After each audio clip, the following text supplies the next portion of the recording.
The hero's journey.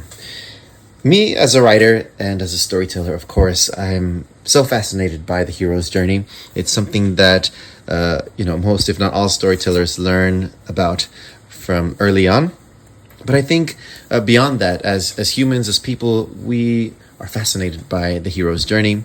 Of course, in the countless stories that we've told as society, as humanity, stretching back as far as we can remember, those same motifs and archetypes from the journey are found throughout recurringly, such as the mentor, the threshold guardian, the herald, and then the stages of the journey, like the call to adventure, the refusal of the call by the hero, and so on.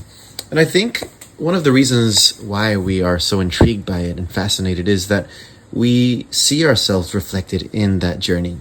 As the hero, we connect that meaning to our lives and to the different stages and the different struggles and challenges of our lives.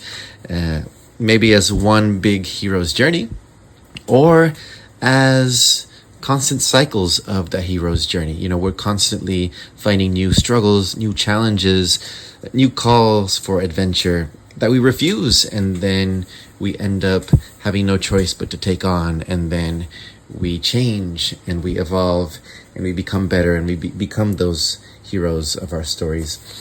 And stories are just a way to continue to tell our stories of life, and to communicate with the meaning in our lives, and to make some sense of it. So I love it, and I love reading about it, and I love reading stories.